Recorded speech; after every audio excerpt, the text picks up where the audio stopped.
Bueno, faltan 2 clases hoy día y la clase del viernes, y con eso terminamos el curso. Y el sábado tenemos un examen.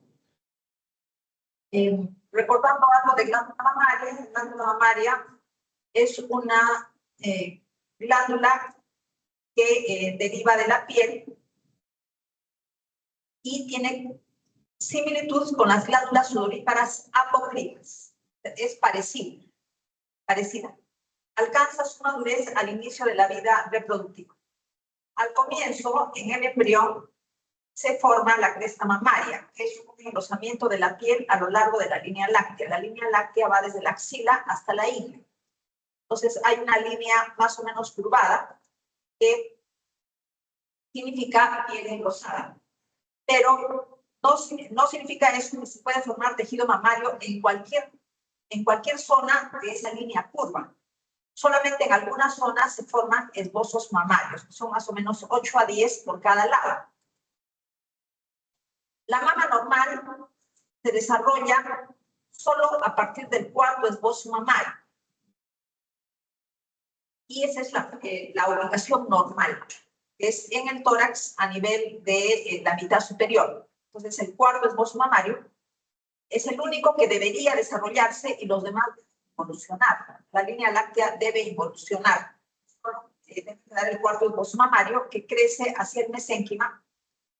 O sea, crece en profundidad y del epitelio crece en profundidad y queda unido al epidermis mediante un cuello, a cuyo nivel se producen de 16 a 24 imaginaciones epiteliales. Entonces tenemos acá, la piel se engruesa, luego empieza a crecer en profundidad en forma de columnas.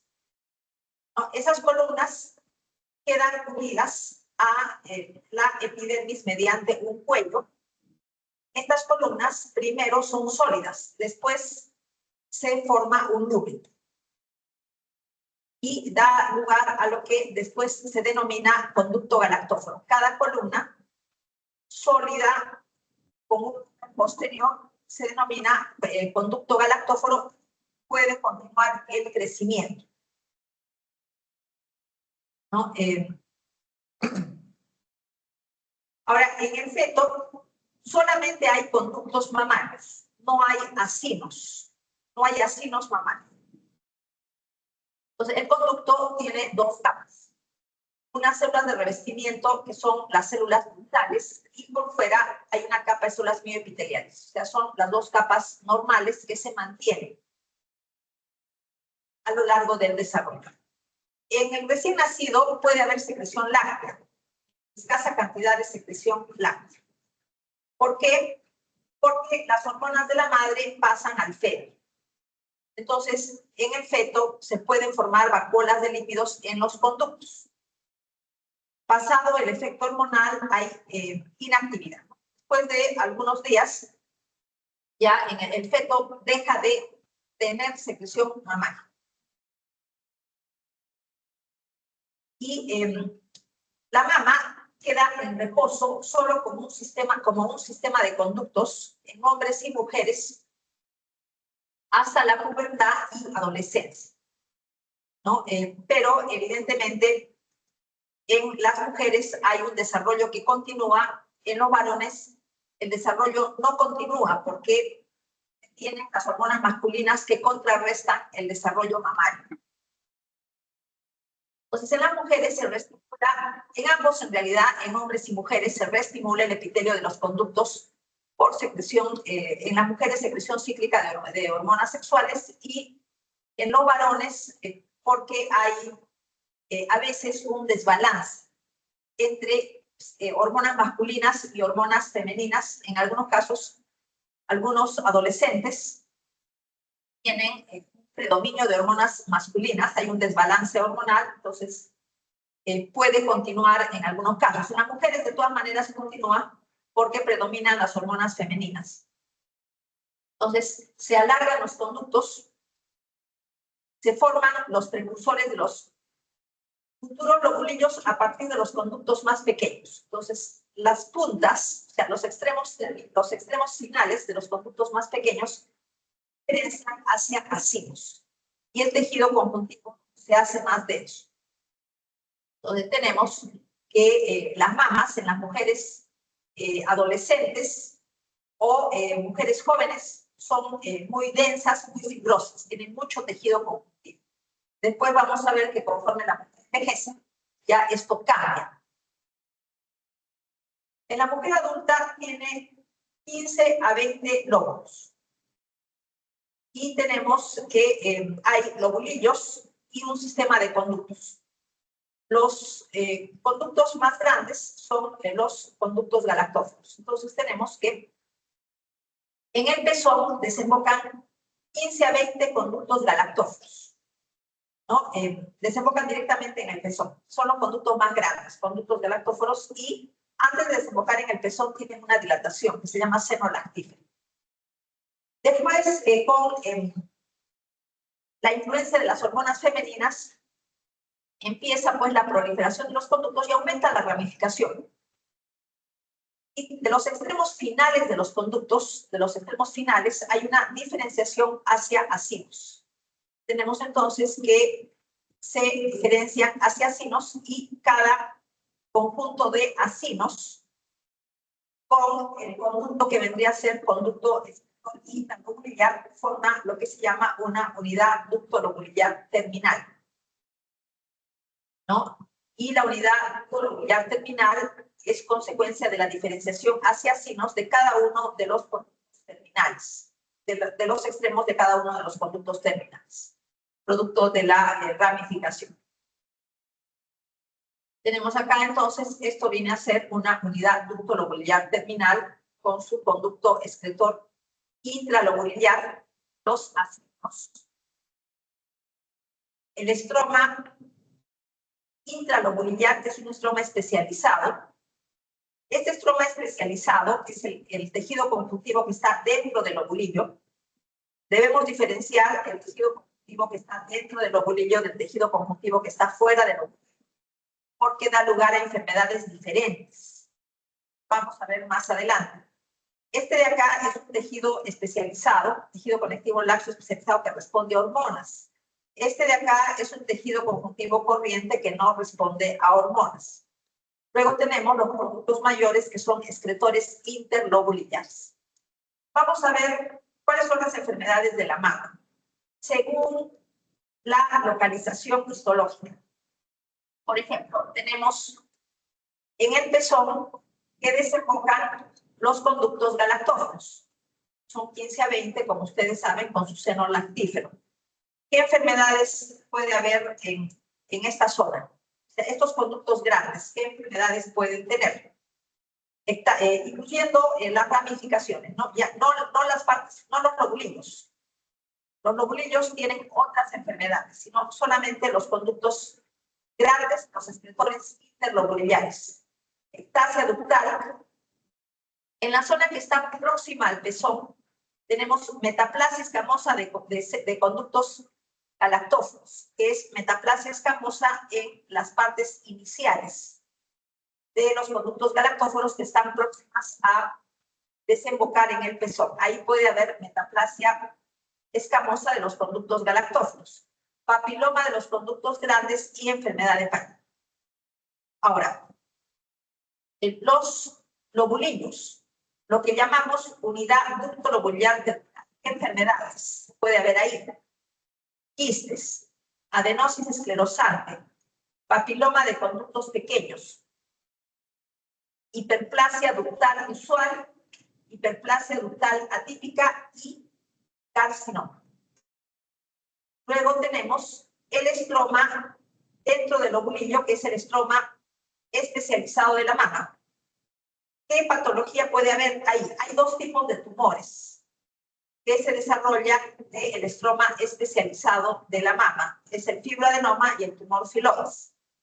Y luego tenemos el resto del estroma. El estroma no especializado es un tejido conjuntivo cualquiera en el cual puede haber, también hay tejido adiposo, en el cual puede haber grasa, lipomas, fibromatosis y sarcomas. Por ejemplo, el angiosarcoma. es un sarcoma más o menos frecuente en la mama. No es muy frecuente, pero sucede angiosarcoma de mama. ¿Cuáles son los cambios durante el ciclo menstrual? Tenemos en la fase folicular, el tejido mamario no sufre cambios. O sea, en las 2 primeras semanas del ciclo menstrual no hay cambios. En las 2 últimas semanas del ciclo menstrual, después de la ovulación, lo que se llama fase luteal, hay cambios. Las células bioepiteliales se cargan de glucógeno. Los acinos tienen una secreción que es una secreción apocrina. El estroma intralobular se vuelve edematoso y hay mitosis en el epitelio luminal. Hemos hablado de 2 capas en el epitelio del tejido mamario. Una capa de células ductales, que se llama epitelio luminal. Una capa de células mioepiteliales, que es la capa externa. Las células bioepiteliales se cargan de glucógeno y el epitelio luminal experimenta mitosis. Solamente hay mitosis en la segunda fase del ciclo menstrual. Cuando viene la menstruación, todo regresiona. Ya deja de haber mitosis, desaparece el edema del estroma intralobular, desaparece la secreción de los globulillos y desaparece el glucógeno en las células mioepiteliales. Y el tejido mamario toma un aspecto inactivo, que es igual al de la fase folicular. Tenemos acá mamografía de una mujer joven. ¿Qué es lo que pasa en la mujer joven? La mujer joven tiene mamas con mucho tejido conjuntivo, mamas muy fibrosas. Y la fibrosis tiene un aspecto denso en la mamografía. Y estas densidades impiden que se pueda detectar tumores. Entonces, la mamografía en una mujer joven no es muy útil en la detección de tumores.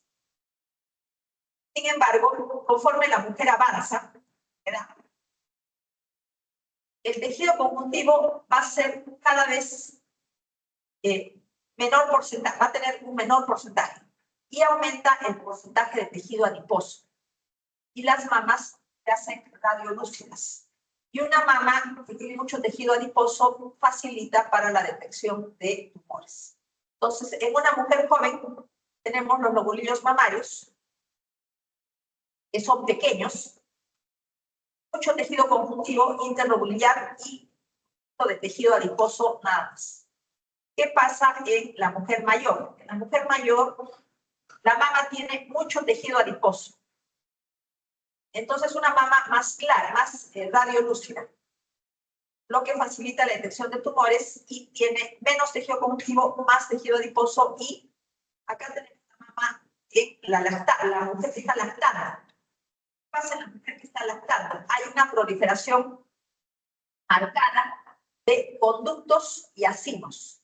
Todo prolifera de tal manera que disminuye la cantidad de tejido conjuntivo y empieza la secreción. ¿Qué se observa cuando se secreción láctea? Al final del embarazo y durante la lactancia. Los acinos se llenan de unas estructuras redondeadas que tienen imagen negativa de grasa y son las vacuolas de grasa de la secreción láctea. Recordando que al comienzo, la secreción láctea, cuando el niño nace, se llama calostro, tiene mucha grasa, muchas proteínas. Pero conforme pasan los días, la leche va teniendo menos proteínas y va teniendo más grasa. Y la grasa de la leche se ve en el corte histológico como estructuras redondas con imagen negativa de grasa. Entonces, significa cambios lactacionales. Malformaciones congénitas en la glándula mamaria. Tenemos mamas supernumerarias. Por ejemplo, puede haber una mama en la axila porque la línea láctea empieza en la axila y ahí se puede desarrollar tejido mamario, y hacer una mama supernumeraria. Pero en cualquier zona donde está presente, donde han estado presentes los esbozos mamarios, puede aparecer tejido mamario supernumerario, que sufre todas las alteraciones del tejido mamario y el único tratamiento es la extirpación. Ausencia de pezón se llama atelia y pezones supernumerarios se llama politelia. Ausencia de una mama se llama amastia. Y a veces la amastia puede ser bilateral. Eso sucede en el síndrome de Poland. Asimetría mamaria. Las dos mamas tienen generalmente el mismo tamaño, pero no son idénticas. Siempre hay una asimetría bien leve que generalmente no se nota, pero a veces se nota la diferencia de tamaño en las dos mamas. Algunas mujeres tienen mamas grandes de manera natural. Esto se llama macromastia. El problema de las mamas grandes es que implica exceso de peso en el tórax y da dolor de espalda. Simplemente tiene que haber una reducción de parte del tejido mamario para evitar este dolor de espalda, ¿no? Se extirpa una parte del tejido mamario. Tejido mamario axilar accesorio. Muchas veces no es que haya una mama axilar, es una mama normal, de limitación normal, pero el tejido mamario se extiende hacia la axila. Eso no significa mama axilar, que es otra cosa, sino significa tejido mamario axilar accesorio, ¿no? Entonces, cuando se hace una mastectomía total por cáncer, por ejemplo, o por prevención de cáncer, vamos a ver que algunas mujeres que tienen mutaciones que predisponen a cáncer, como por ejemplo mutaciones heredadas por la línea germinal de genes como BRCA1 y BRCA2, se hace la mastectomía bilateral profiláctica porque es casi seguro, por riesgo muy alto de cáncer, pero a veces no se extirpa la mama de la axila. Se hace una mastectomía preventiva completa y el cáncer puede aparecer en el tejido que ha quedado en la axila. Inversión congénita de pezones. Los pezones están dirigidos hacia adentro. Eso se puede corregir en el embarazo y lactancia, a veces simplemente con la tracción se puede corregir, pero hay que tener en cuenta que el cáncer, por la fibrosis que produce, puede dar lugar a una retracción del pezón, que es una retracción del pezón adquirida, ¿no? Que, como estoy indicando, puede ser un signo de neoplasia maligna. Los implantes mamarios se los colocan las mujeres para aumentar el tamaño de las mamas, pero tienen sus problemas. Por ejemplo, puede romperse el implante. La cápsula del implante puede romperse y todo el material del implante puede diseminarse hacia el tejido conjuntivo, dando lugar a una reacción granulomatosa a cuerpo extraño. La cápsula del implante, la cubierta del implante puede calcificarse y las calcificaciones obstaculizan la interpretación de las mamografías. Entonces, el implante puede hacer que no se detecte algún cáncer. La cápsula, se puede formar una cápsula fibrosa alrededor del implante, lo cual da lugar a zonas endurecidas de la mama y puede dar lugar a deformación de la mama, deformación macroscópica de la mama. Y hay una complicación rara, hay una neoplasia rara que está asociada a los implantes, que está descrito. Linfoma de anaplásico de células grandes asociado a implantes. ¿El implante qué contiene? Contiene lípidos, contiene un material lipídico. Entonces, cuando la cubierta del implante se rompe, se disemina por el tejido mamario lípidos. Y eso da lugar a que cuando se toma una biopsia en la zona, lo que se va a ver es imagen negativa de grasa, pero las gotas de grasa van a tener diferentes tamaños, unas grandes, otras medianas, otras pequeñas. Entonces, produce una reacción granulomatosa a cuerpo extraño, formándose células gigantes tipo cuerpo extraño y también en esta zona acuden histiocitos para rodear las gotas de lípidos. Y además hay una inflamación con presencia de linfocitos. A eso se denomina lipogranulomas. Entonces, se forman lipogranulomas, por ejemplo, por silicona, que es un lípido, y puede ser consecuencia de la ruptura de la cubierta del implante mamario. Síntomas frecuentes de enfermedad mamaria. Dolor en las mamas. Eso se llama mastalgia o mastodinia. Secreción del pezón. La secreción puede ser láctea o la secreción puede ser sanguinolenta. Puede haber una masa palpable, pero para palpar una masa en el tejido mamario, tienen que medir la masa 1 centímetro o más, porque menos de 1 centímetro no se puede detectar por palpación, es decir, 1 centímetro o más. O puede haber una sensación de hinchazón mamaria. Ahora, generalmente, la mayoría de los casos significan patología benigna.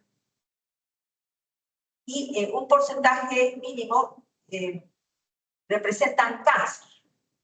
Pero vamos a ver ahora qué síntomas podrían significar un cáncer. Mientras mayor sea la mujer, mientras tenga más edad, más probabilidades que cualquier alteración mamaria, cualquier sintomatología mamaria represente cáncer.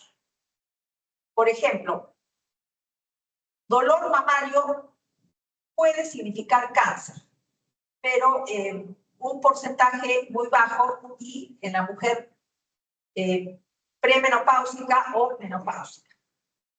Secreción por el pezón. ¿Cuándo la secreción por el pezón significa cáncer? Cuando la secreción es sanguinolenta. Puede significar cáncer. Por ejemplo, ¿qué cáncer? Carcinoma ductal in situ de los conductos galactóferos. Masa palpable. Cuando la mujer detecta una masa palpable y es cáncer, la masa tiene más de 1 centímetro. Y un cáncer de más de 1 centímetro generalmente ya dio metástasis. Entonces, no ayuda mucho que la mujer se detecte una masa en la mama. No ayuda mucho para su pronóstico, porque lo más probable es que ese cáncer ya haya dado metástasis. Las mujeres acuden a consulta médica generalmente con una mamografía anormal. Mujeres asintomáticas que se han realizado mamografías de tipo preventivo, se recomienda una mamografía al año a partir de los 40 años, aunque se recomienda en muchos casos que sea a partir de los 35 años, pero entre 35 y 40 años estamos diciendo que la mamografía no sirve mucho, porque como se trata de mujeres jóvenes, tienen mamas muy fibrosas.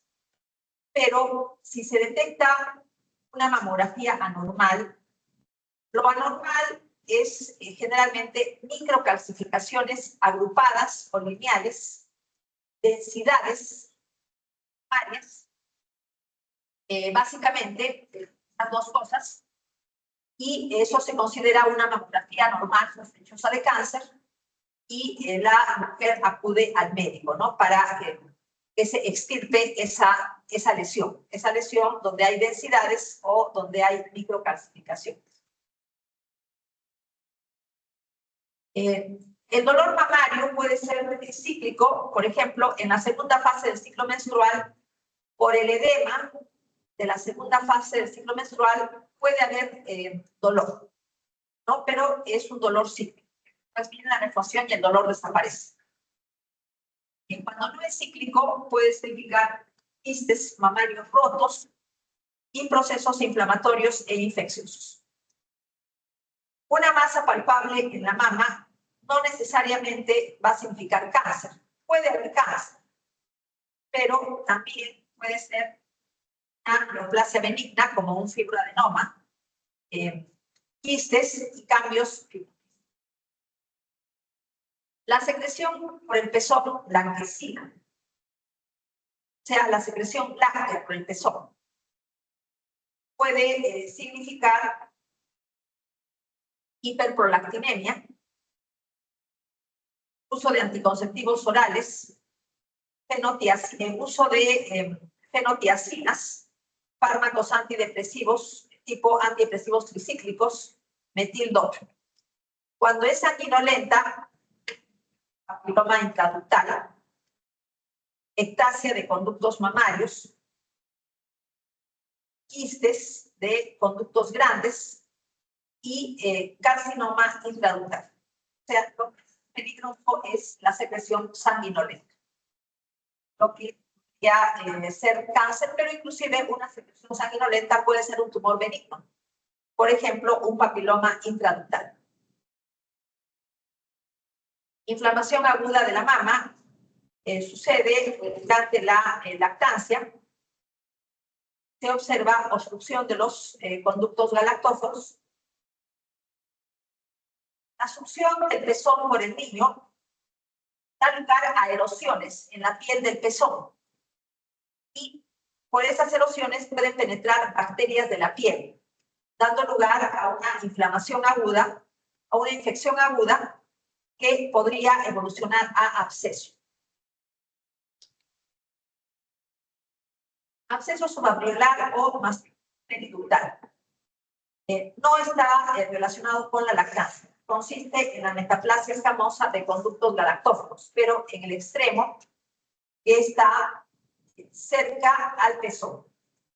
Normalmente, la piel del pezón es una piel como la piel de cualquier parte del cuerpo y se introduce de manera superficial en el conducto galactóforo, pero solamente de manera superficial.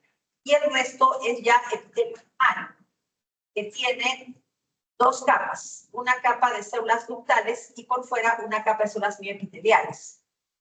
Pero, por ejemplo, durante el tabaquismo o cuando hay deficiencia de vitamina A, sucede una metaplasia escamosa en la porción proximal de los conductos galactóforos, en la porción que está cerca a la piel. Hay una metaplasia escamosa. Y las células en el epitelio escamoso descaman, pudiendo obstruir la parte final de los conductos galactóforos. Y en esa zona de la obstrucción se retiene queratina y puede haber una penetración de bacterias de la piel a esta zona que tiene queratina retenida, dando lugar a un proceso infeccioso con inflamación aguda que puede evolucionar a absceso. Como la secreción, como la descamación del epitelio escamoso obstruye la salida del conducto galactóforo, el absceso puede drenar formando una fístula. Y la fístula el extremo externo de la fístula puede estar en la areola, ¿no? A cualquier nivel de la areola. Y por dicho nivel sale pus. Después del drenaje de esa pus, puede volverse a formar un absceso. Por eso se llama absceso areolar recidivante. Lógicamente, el tratamiento es quirúrgico. Se tiene que extirpar, inclusive, extirpar en bloque toda la zona donde se ha producido el absceso. Ectasia de conductos mamarios. Afecta a premenopáusicas que han tenido hijos. produce retracción o inversión del pezón y una masa, por lo que puede parecer cáncer, también causa secreción por el pezón. No se relaciona con tabaquismo y es una probable respuesta inflamatoria localizada a componentes retenidos del calostro. En la ectasia lo que se ve es dilatación de conductos mamarios y esos conductos mamarios se llenan de macrófagos espumosos y detritus celulares. Vemos acá cómo se ve la ectasia de conductos mamarios después de su extirpación. Se pueden ver conductos dilatados, visibles macroscópicamente, que se llenan de detritus celulares y macrófagos espumosos. Microscópicamente lo que vemos es el conducto dilatado lleno de macrófagos espumosos, detritus celulares, y cuando se rompe hay una inflamación y una reacción granulomatosa a cuerpo extraño. ¿No? Tenemos reacción granulomatosa a cuerpo extraño en el tejido conjuntivo. Acá lo que se ve es un conducto dilatado con un poco de secreción que contiene macrófagos espumosos y detritus celulares y está rodeado por fibrosis e inflamación crónica. Por eso puede dar una masa palpable. Necrosis del tejido adiposo. Generalmente es consecuencia de trauma en el tórax. Se puede observar como una masa con retracción de la piel o pezón. El problema de la necrosis grasa es que puede confundirse con cáncer. ¿Por qué se confunde con cáncer? Porque el traumatismo da necrosis del tejido adiposo con hemorragia. Después viene la inflamación aguda, fagocitosis de los restos de adipocitos necróticos por histocitos, inflamación crónica y al final curación mediante una cicatriz fibrosa, pero la cicatriz fibrosa tiene una consistencia aumentada a la palpación, una consistencia firme a la palpación.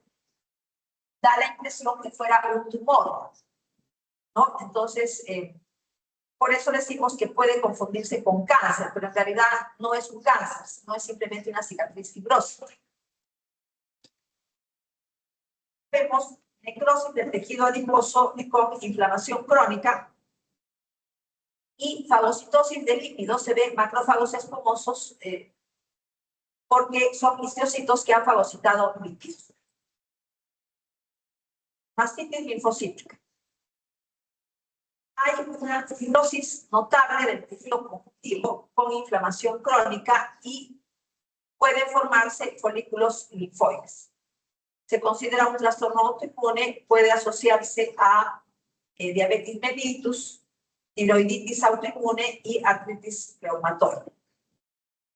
Debido a la fibrosis, puede dar lugar a zonas de consistencia firme en la mama que se pueden confundir con cáncer. Aquí tenemos mastitis linfocítica esclerosante, o sea, rodeada, acompañada de fibrosis densa en una mujer diabética, y esto da zonas de consistencia firme en la mama, ¿no? Estamos diciendo que se puede confundir. La mastitis crónica puede ser de tipo granulomatoso. La mastitis crónica granulomatosa puede ser idiopática, o sea, no se conoce la causa, o puede ser causada por tuberculosis o por otras enfermedades que dan lugar a granulomas. Por ejemplo, ¿qué enfermedades dan granulomas? Sarcoidosis, granulomatosis de Wegener, infecciones por hongos. La forma idiopática, la forma que no tiene causa. Se trata de un probable mecanismo autoinmune relacionado con alteraciones del epitelio lobular durante la lactancia. Los granulomas presentan necrosis supurativa. Es un granuloma con necrosis y formación de pus. Pasamos a enfermedad fibroquística de la mama, que también se denomina, o está dentro del grupo de lo que se denomina cambios mamarios no proliferativos. Los cambios mamarios no proliferativos no representan riesgo de cáncer. No significan riesgo de cáncer. La enfermedad fibroquística de la mama significa fibrosis, dilatación de los conductos, adenosis y metaplasia apocrina. Causa hipermodularidad mamaria y no se conoce su patogénesis. Se especula sobre un desbalance de hormonas sexuales, hiperestrogenismo y deficiencia relativa de progesterona. Representan un riesgo mínimo de carcinoma, como estoy indicando. ¿Qué significa adenosis? Aumento del tamaño de los lóbulos mamarios por aumento en el número de acidos. Recibe el mismo nombre la elongación de los conductos terminales. Los cambios fibroquísticos pueden coexistir con cambios mamarios proliferativos, como sin atipia, pero los cambios mamarios proliferativos sí representan un riesgo de cáncer. Riesgo de cáncer que es variable. Cambios no proliferativos no significa riesgo de cáncer. Cambios mamarios proliferativos, como sin atipia, sí representan riesgo de cáncer. Dentro de los cambios no proliferativos tenemos atipia epitelial plana. Hay células atípicas en los acinos y se ha detectado de lesiones de 16q, brazo largo del cromosoma 16. Es una lesión precursora de neoplasias malignas de bajo grado, pero en realidad el riesgo es mínimo. Se considera una lesión precursora, pero el riesgo es mínimo. Vemos acá metaplasia apocrina. Como ustedes ya lo han visto en prácticas, la metaplasia apocrina significa que las células se tornan cúbicas altas, adquieren un reborde redondeado en la superficie y los citoplasmas se hacen muy eosinófilos. Eso significa la metaplasia apocrina. Y la secreción puede calcificarse. La secreción dentro de estos conductos dilatados con metaplasia apocrina puede calcificarse. Pasamos a los cambios mamarios proliferativos sin atipia, que ya representan riesgo de cáncer. Si bien es bajo, sí hay un riesgo de cáncer. Hiperplasia epitelial sin atipia, lo que se llama hiperplasia epitelial e hiperplasia ductal usual. Aumenta el número de células que revisten los conductos acinos de lobulillos, formando varias capas.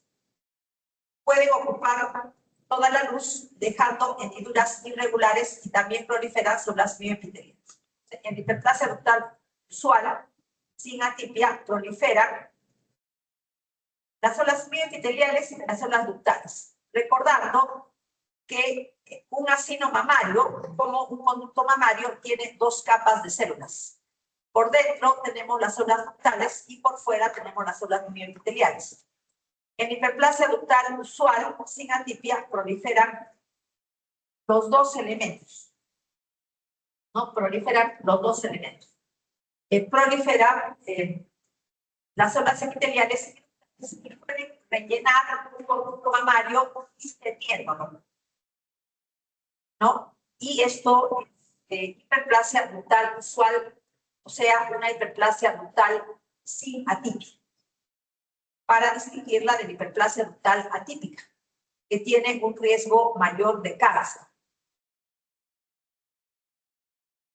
acá lo que vemos es quistes, cambios filoquísticos, quistes, fibrosis, vemos metaplasia apocrina, hiperplasia ductal sin atipia y papilomas de los conductos pequeños. Este es un papiloma de un conducto pequeño. Acá también vemos un papiloma de conductos pequeños, como acá también. Papilomas de conductos pequeños. Ya, estos son cambios filoquísticos que están coexistiendo con cambios proliferativos de la mama sin atipia. Esta es una hiperplasia ductal sin atipia. Se rellena el conducto mamario, pero hay lúmenes en forma de hendidura y proliferan las células ductales y las células mioepiteliales. Vamos a ver que en la hiperplasia ductal atípica solo proliferan las células ductales y no proliferan las células mioepiteliales. Dentro de los cambios mamarios proliferativos sin atipia está la adenosis esclerosante, que tiene adenosis y fibrosis, pero la fibrosis distorsiona los lobulillos expandidos. Entonces tenemos acá que hay una adenosis, pero entre los conductos mamarios de la adenosis, los conductos yacinos mamarios de la adenosis hay mucha fibrosis. Y la fibrosis deforma los conductos mamarios y acinos mamarios que están proliferando. A eso le llamamos adenosis esclerosante. Acá también hay proliferación de conductos mamarios y acinos mamarios, pero con mucha fibrosis rodeándolos. Le llamamos adenosis esclerosante. También existe la adenosis esclerosante compleja, que se llama cicatriz radial. Es igual a la adenosis esclerosante. La única diferencia es que tiene una zona central de fibrosis densa. O sea, una zona central de mucha fibrosis que parece una cicatriz. Se llama cicatriz radial, pero no es una cicatriz, es simplemente fibrosis. La fibrosis se extiende hacia el resto del tejido mamario.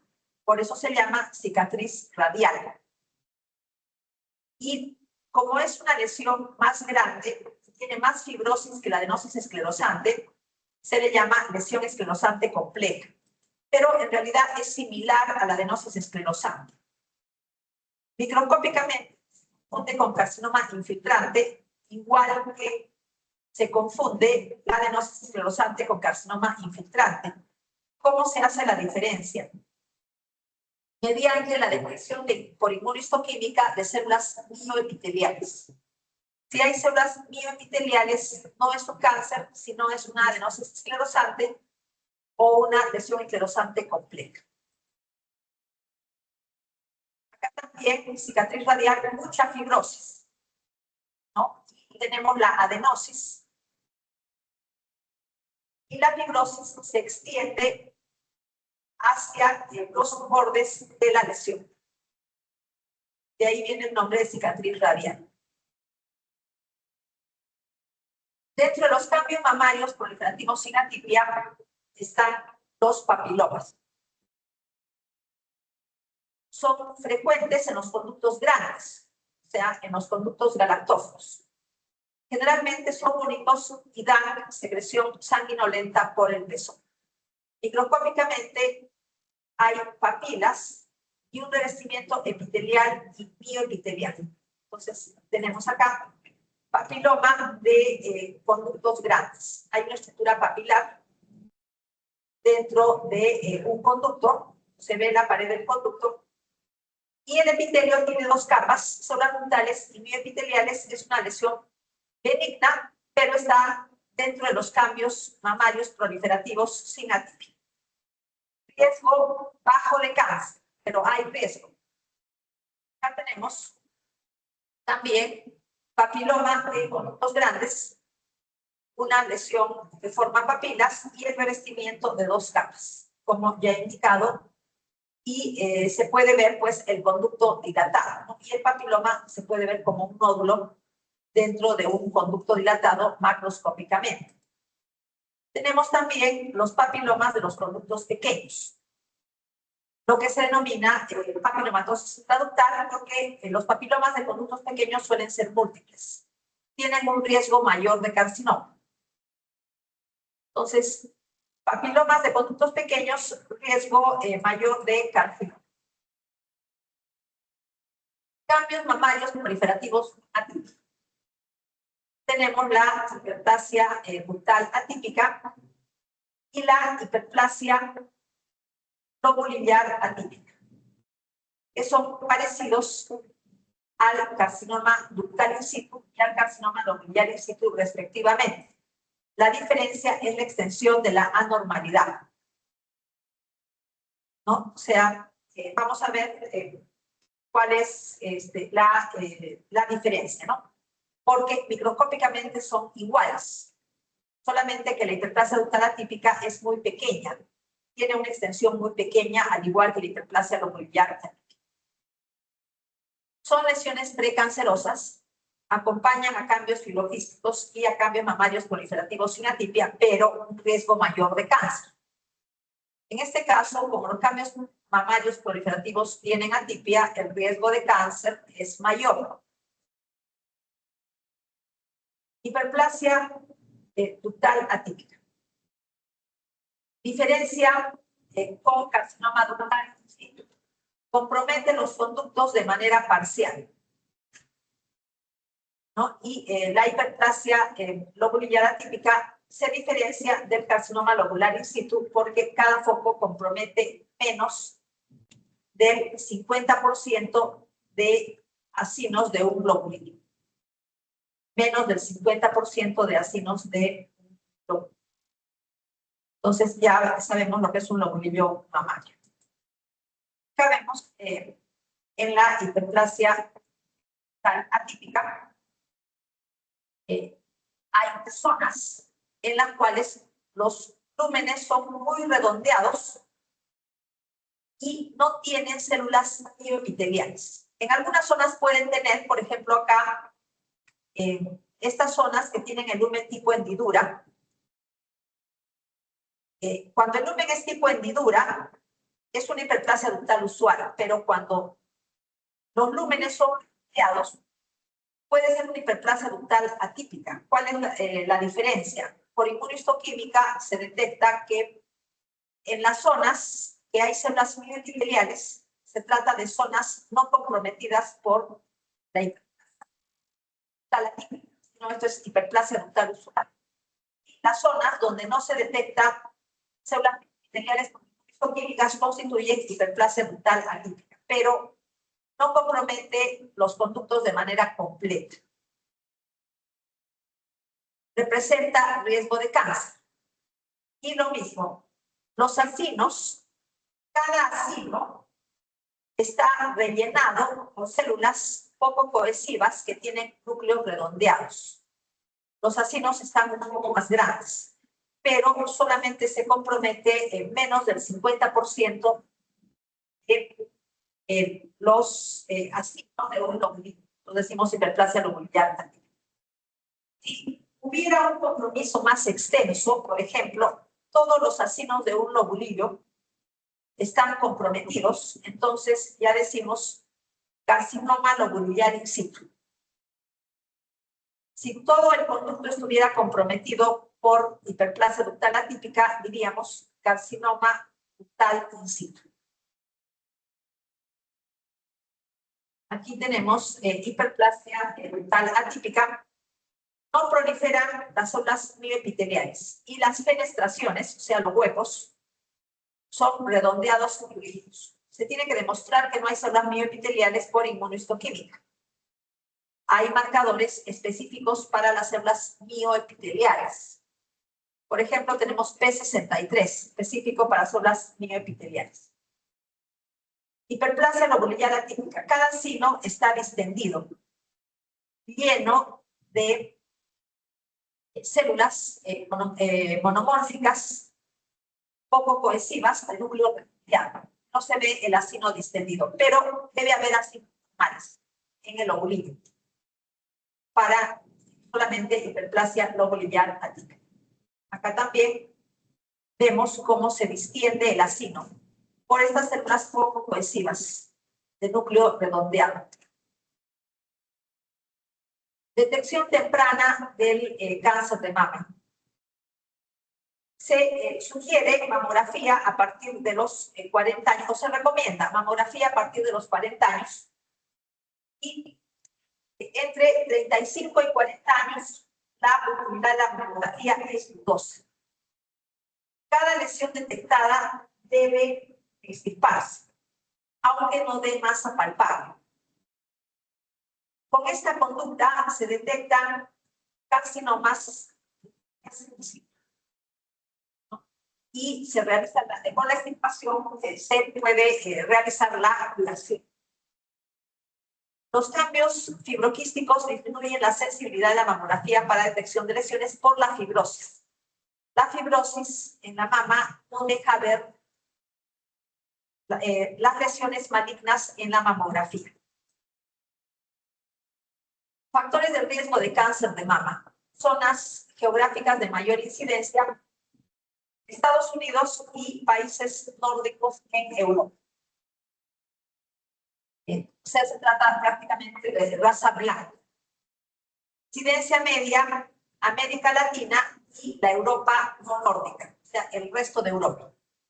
La incidencia media. Antecedentes familiares.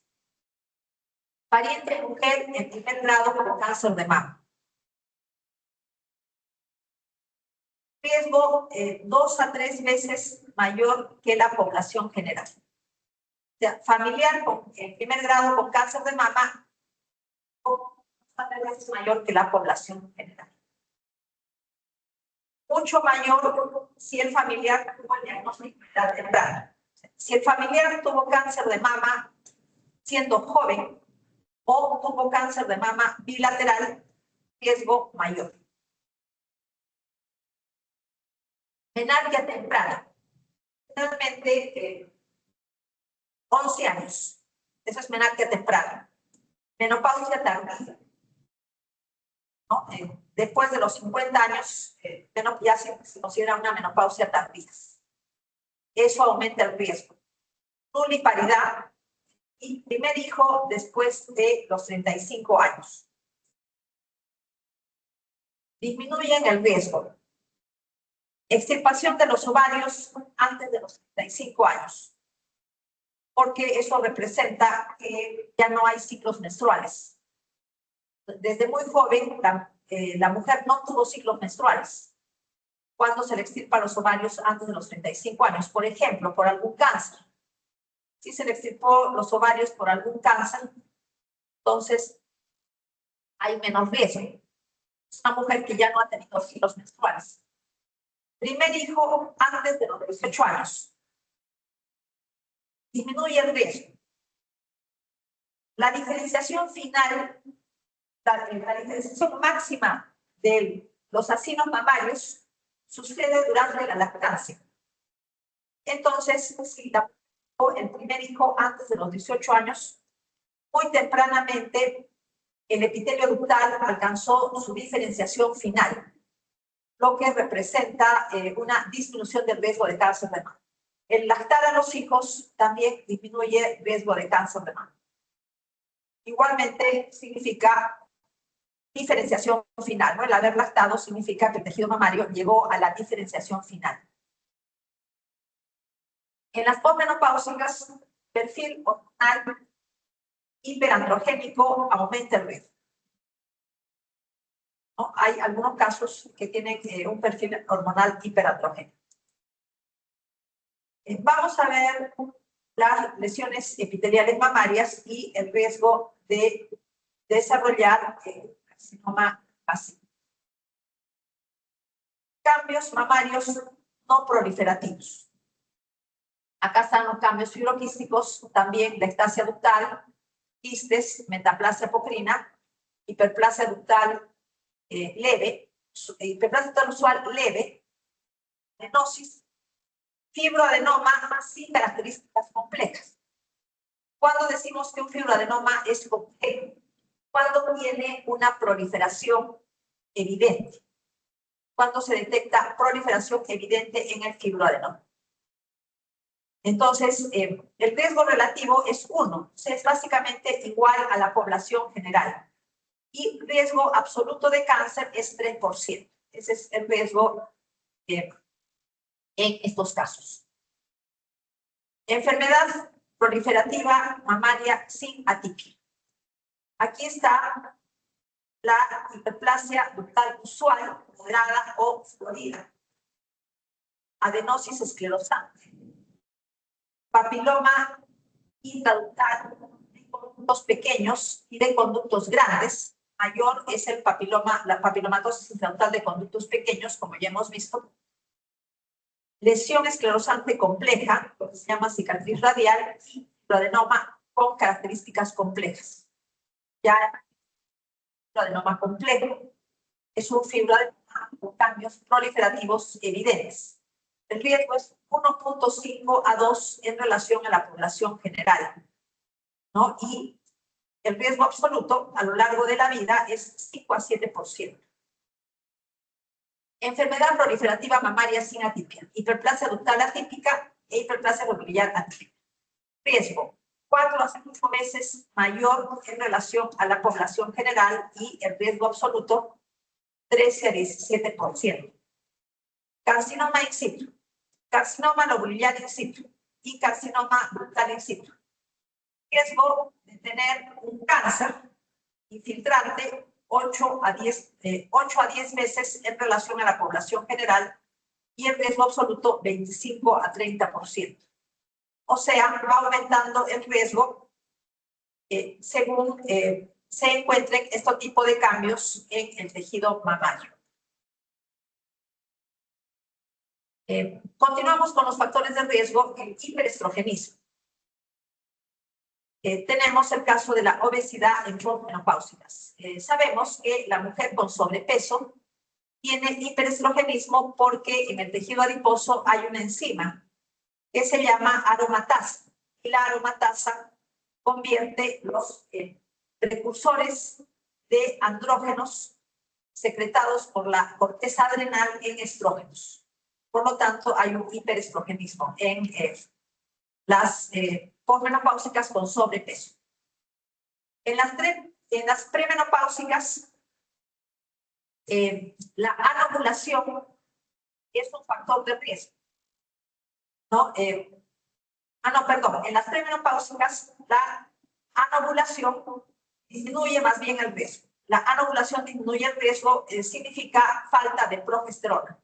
Y hemos dicho que en la fase luteal, en la segunda mitad del ciclo menstrual, hay proliferación del epitelio de los acinos mamarios. Terapia de reemplazo hormonal en la perimenopausia para poder aliviar los síntomas de la perimenopausia. Puede recetar hormonas, pero eso aumenta el riesgo de cáncer. Las píldoras anticonceptivas representan un riesgo mínimo. Consumo de alcohol aumenta el riesgo. La radiación ionizante, radiación en el tórax, representa riesgo de cáncer de mama, el riesgo mayor si la exposición se realiza durante el desarrollo mamario. Se ha observado esto en el caso de accidentes nucleares y cuando ha habido radiación torácica por linfomas. Implantes mamarios no son factores de cáncer de mama, pero hemos dicho que hay un riesgo mínimo de linfoma anaplásico de células grandes, asociado a implantes, pero no de carcinoma. Síndromes de herencia por la línea germinal de genes supresores de tumores mutados. Tenemos, por ejemplo, se hereda por la línea germinal el gen PTEN mutado, que es un supresor de tumores. En realidad, la mutación por la línea germinal de gen PTEN mutado da lugar a la enfermedad de Cowden. Pero una característica de la enfermedad de Cowden es aumento del riesgo de cáncer de mama. Tenemos la ataxia telangiectasia. que es consecuencia de la herencia por la línea germinal del gen ATM con mutaciones inactivadoras. ATM también es un gen de cáncer. Y dentro de la transgestasia está aumento del riesgo de cáncer de mama. Síndrome de Li-Fraumeni y variantes. Tenemos las mutaciones de P53 y CHEK que se heredan por la CHEK1 que se heredan por la línea germinal. En el caso del síndrome de Peutz-Jeghers, se hereda por la línea germinal el gen LKB1 mutado. Todos estos síndromes tienen riesgo de cáncer de mama. Toxinas medioambientales. Insecticidas organoclorados, tales como el DDT, similares químicamente a los estrógenos. No está definido si hay real efecto estrogénico de favorecimiento de cáncer de mama. O sea, se considera que estos insecticidas, como el DDT, podrían ser factores de riesgo porque químicamente se parecen a los estrógenos. Fármacos con efectos antiestrogénicos en tejido mamario. ¿Cuáles son los fármacos con efectos antiestrogénicos? Tenemos tamoxifen y similares. Y los inhibidores de aromatasa bajan el riesgo.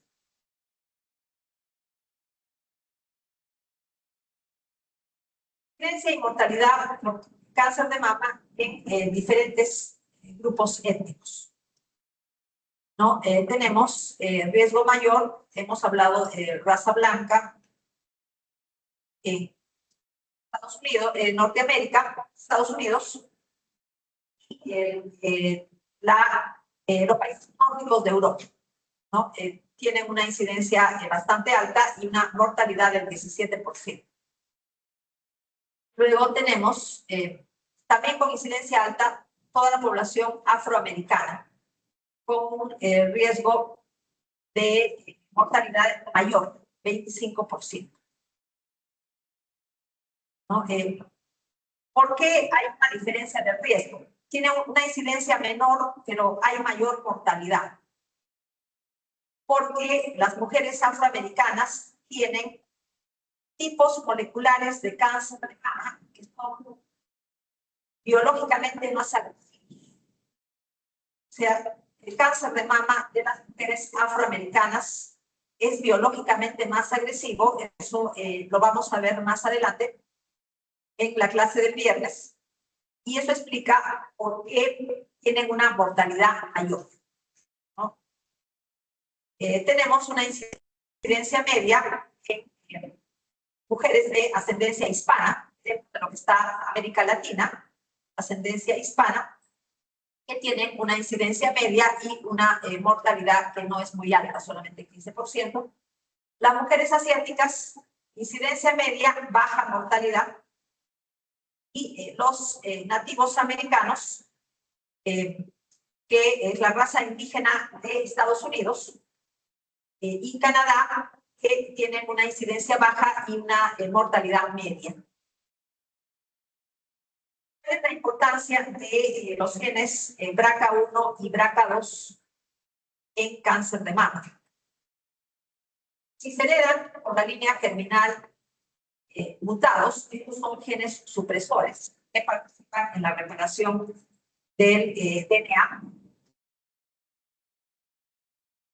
Son responsables más o menos del 3% de todos los cánceres de mama y 80-90% de casos de carcinoma familiar de mama monogénicos. Esa es la importancia de los genes BRCA1 y BRCA2 cuando se le dan con la línea germinal datos. Tienen otras funciones, ¿no? Una de las funciones, ¿no? Participan en la reparación del DNA, básicamente en la ruptura de doble cadena del DNA. Pero tienen otras funciones. Son reguladores de la transcripción, controlan el ciclo celular, controlan vías de degradación proteica como la vía ubiquitina proteasoma e intervienen en la remodelación de la cromatina. ¿Cómo participan en la reparación de rupturas de doble cadena del DNA? Si hay una ruptura de doble cadena del DNA, esto es detectado por ATM y CHEK2. Detectan la ruptura de doble cadena y fosforilan a BRCA1. Al fosforilar a BRCA1 lo activan y BRCA1 se coloca en el sitio de la ruptura. BRCA1 va al sitio donde se ha roto. BRCA1 activado, BRCA1 fosforilado por ATM y CHEK2. Se coloca en la zona de la ruptura y a dicho nivel también se coloca el componente D2 del complejo de la anemia de Fanconi ubiquitinada.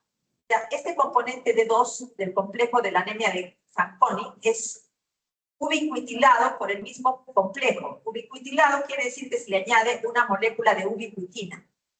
Se une a BRCA1 en la zona de la ruptura de doble cadena del DNA.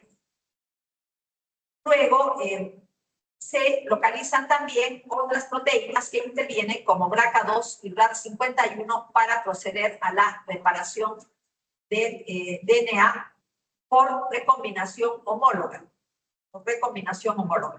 En este caso, la reparación se realiza tomando una de las cadenas como base para sintetizar, para poder reparar la lesión. BRCA1 mutado por la línea germinal predispone a cáncer de mama y ovario. También riesgo ligeramente aumentado de cáncer de próstata y colon.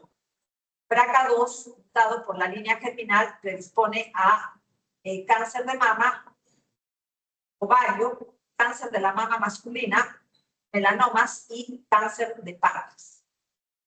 Tenemos acá tres vías fundamentales para el desarrollo del cáncer de mama.